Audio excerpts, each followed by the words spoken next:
Selamat datang kembali di Misi Matematika. Oke, kali ini adalah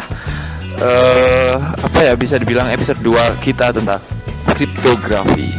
Coba kita lihat ya, kriptografi kali ini apa aja yang akan dibahas oleh Misi Matematika. Pertama,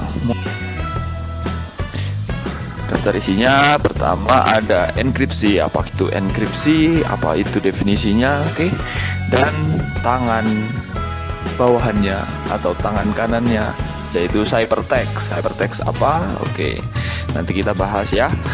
Deskripsi, dan selanjutnya ada tangan kanannya ada plain text, plain datar ya, ciphertext. Jadi udah kelihatan sebenarnya apa ya mereka.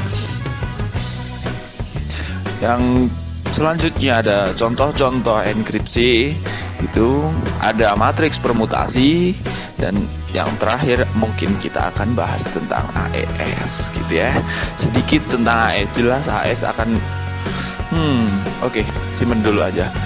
Next, kita langsung aja masuk ke enkripsi. Oke, apa itu enkripsi? Nah, sebenarnya enkripsi dan dekripsi itu mereka saling berlawanan gitu ya. Jadi saya tulis versus di sini, saya potong enkripsi di N artinya menjadikan gitu ya. Kripsi artinya rahasia.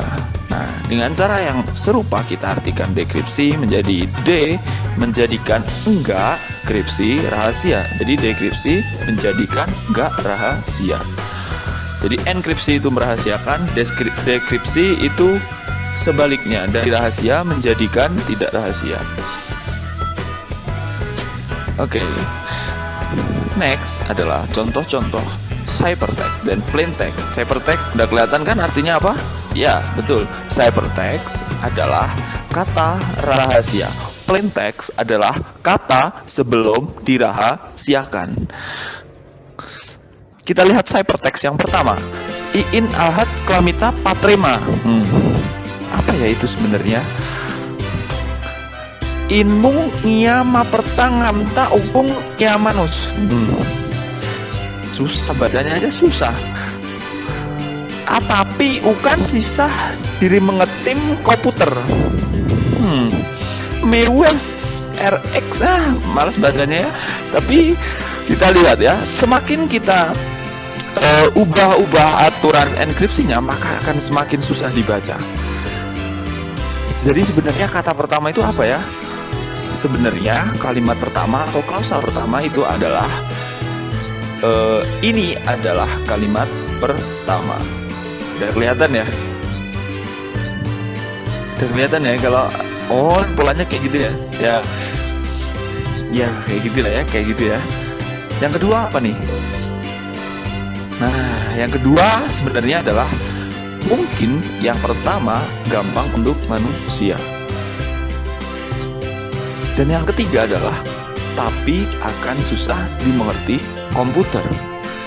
Coba kalian lihat ya.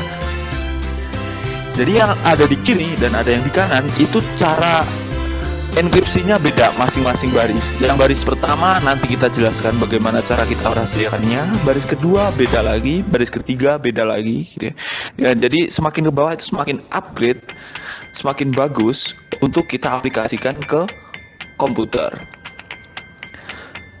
Yang keempat adalah hal ini bisa kelebihan sekaligus kekurangan. Nah, apa itu dari MBU RX KIAKI ZCUN SP apa? Ternyata artinya adalah hal ini bisa kelebihan sekaligus kekurangan. Dan yang terakhir adalah maka AES adalah solusi paling baik saat ini gitu. Oke, mari kita jelaskan satu persatu. Yang pertama adalah iin alahat kalimita patrema. Artinya adalah ini adalah kalimat pertama. Oke. Apa yang sebenarnya kita lakukan di enkripsi ini ya? Kalau kita lihat huruf pertamanya masih sama dari plain text ke ciphertext gitu ya, dari kata yang asli dan kata yang rahasia. Itu kata pertamanya masih sama. Dan selanjutnya ini saya acak bebas gitu ya, tidak ada aturan. Huruf depannya kita buat tidak beraturan. Nah dari sini tuh ya ini susahnya di komputer adalah kita buat tidak beraturan. Padahal kalau manusia yang ngertiin, nah ini gampang sekali ya, karena kata depannya atau huruf depannya masih sama, jadi masih kelihatan gitu ya.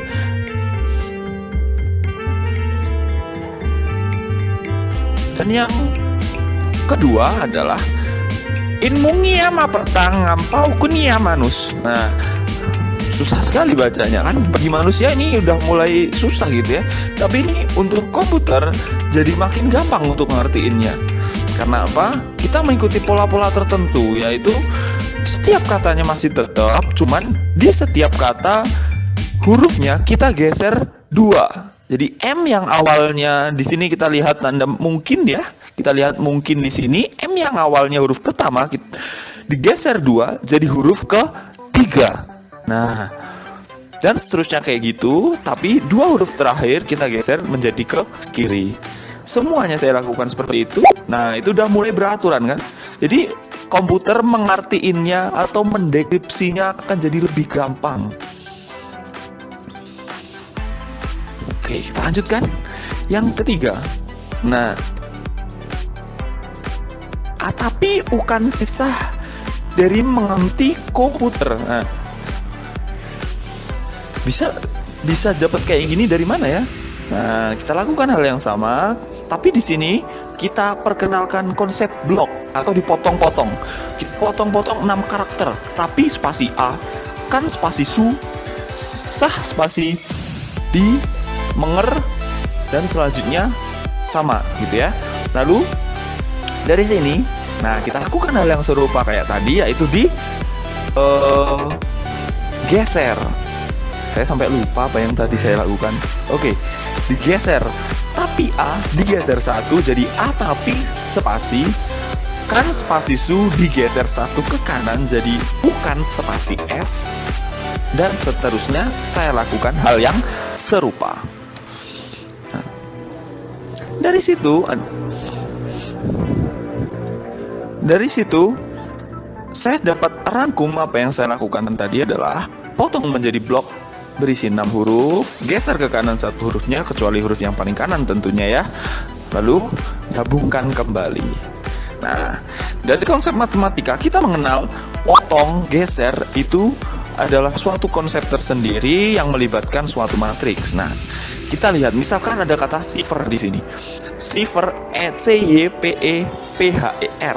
Nah, cipher ini kita ubah menjadi vektor ke bawah, vektor kolom, dan kita kalikan dengan matriks ini. Nah, matriksnya spesial ya. Satunya sama kayak katanya tadi ya. Awalnya di sini digeser 1 ke kanan, jadi di sini digeser 1 ke kanan, digeser 1 ke kanan gitu ya. Oke. Next. Nah, dia akan jadi R cipher. Coba aja kaliin 0 kali C ya jadi 0, ditambah 0 kali Y jadi 0, dan seterusnya sampai 1 kali R ya jadi R. Makanya yang atas cuman R. Oke, matriks ini tuh spesial di matematik. Nilai eigennya, kalau kalian sudah belajar nilai eigennya juga spesial gitu ya. Ini kita namakan matriks siklis, matriks yang digeser-geser itunya ya, matriks yang digeser-geser. Nah, matriks siklis yang bentuk ini, yang bentuk 0001, itu merupakan subhimpunan dari matriks permutasi. Nah, sebenarnya matriks permutasi apa? Matriks permutasi itu adalah matriks yang setiap kolom ataupun setiap barisnya berisi 1 angka 1 dan yang lain adalah 0 dan bentuknya persegi. Kita lihat, kolom ini satunya ada 1, kolom ini satunya ada 1, kolom ini, kolom kedua satunya ada 1, lalu baris kedua satunya ada 1. Nah, kayak gitu ya. Itu namanya matriks permutasi. Satunya hanya ada di satu posisi jika kita lihat sebagai kolom atau kita lihat sebagai baris. Selanjutnya kita coba pahami proses enkripsi di sini. Pertama yang saya lakukan adalah potong dengan panjang 6 karakter sama kayak tadi ya. Setelah dipotong, saya ubah jadi angka spasi 0, A itu 1, B itu 2, Z itu 26 dan seterusnya gitu ya. Lalu setelah dibuat di angka, ubah menjadi vektor ke bawah kayak tadi, kalikan dikit dengan matriks ini ya. Matriks ini juga spesial, dia diagonal atas gitu ya. Kita dapat cepat mencari inverse-nya. Setelah itu bagi dengan 27, cari sisanya gitu ya.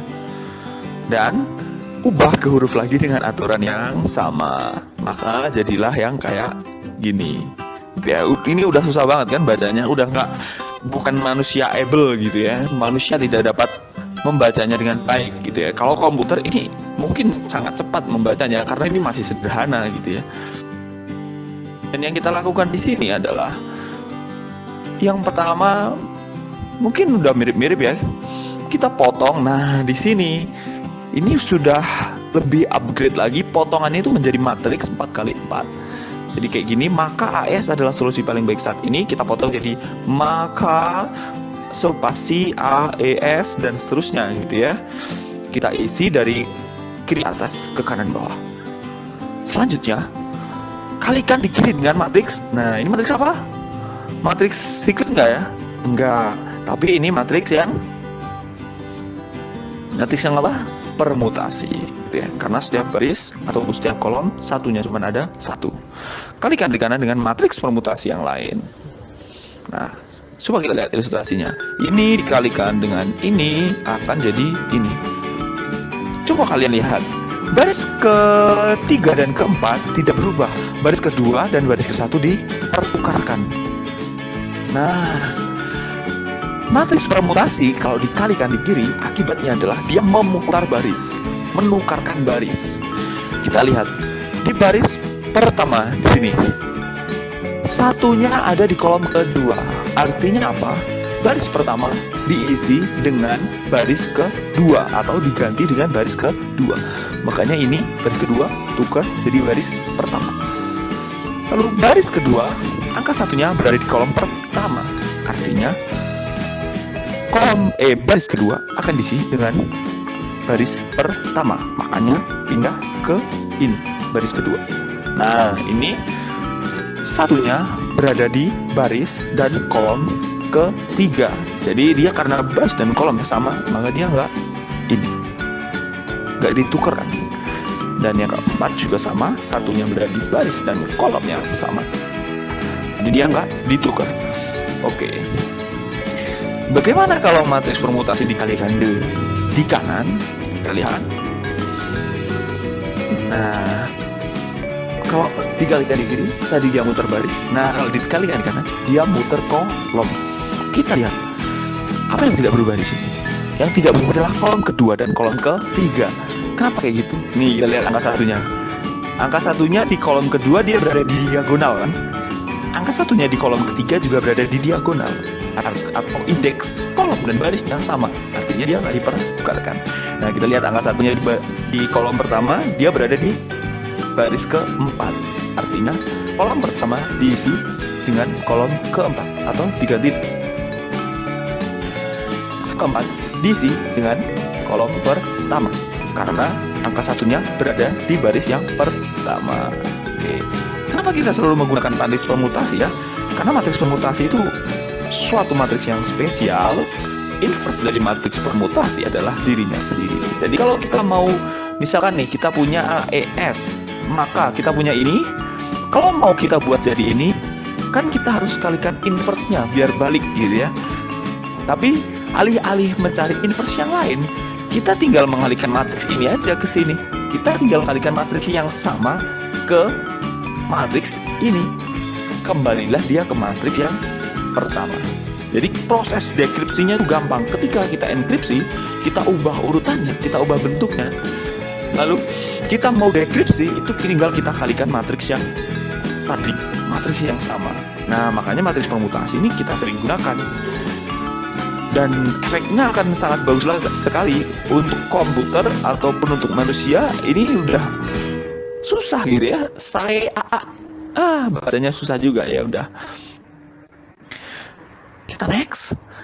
Dan nah, terakhir adalah AES.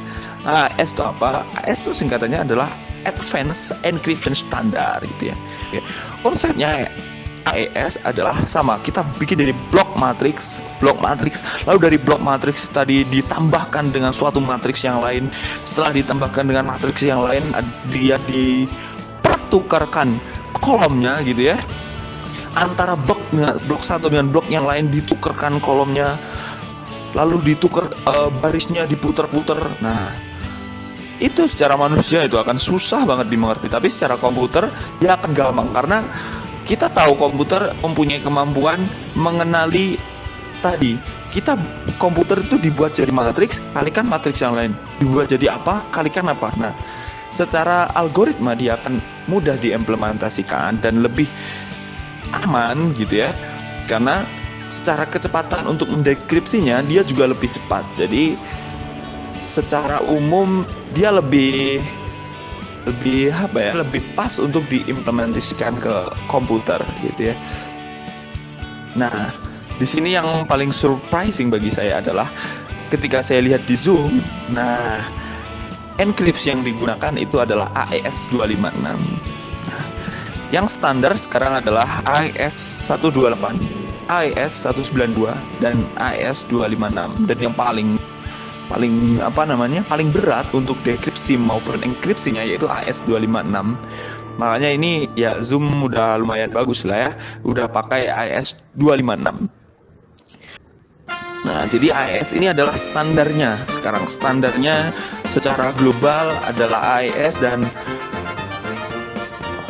rahasia pemerintah Amerika itu dienkripsi berdasarkan AES gitu ya.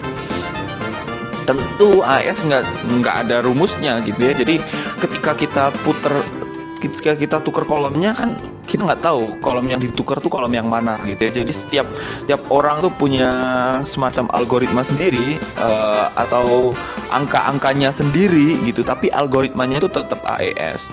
Entah yang ditukar tuh kolom yang mana, entah yang barisnya itu digeser berapa, itu setiap instansi itu punya pemrogramannya sendiri-sendiri. Nah, Zoom pun kita lihat dia masih pakai AES. Nah, sekarang yang lebih berkembang pesat tuh namanya adalah quantum cryptography. Ya, kita tunggu ya, kapan quantum cryptography atau quantum computing akan berubah menjadi quantum komputer. Nah, kita akan lihat kapan itu akan terjadi ya. Tapi sampai saat ini belum terjadi yang kayak gitu. Oke.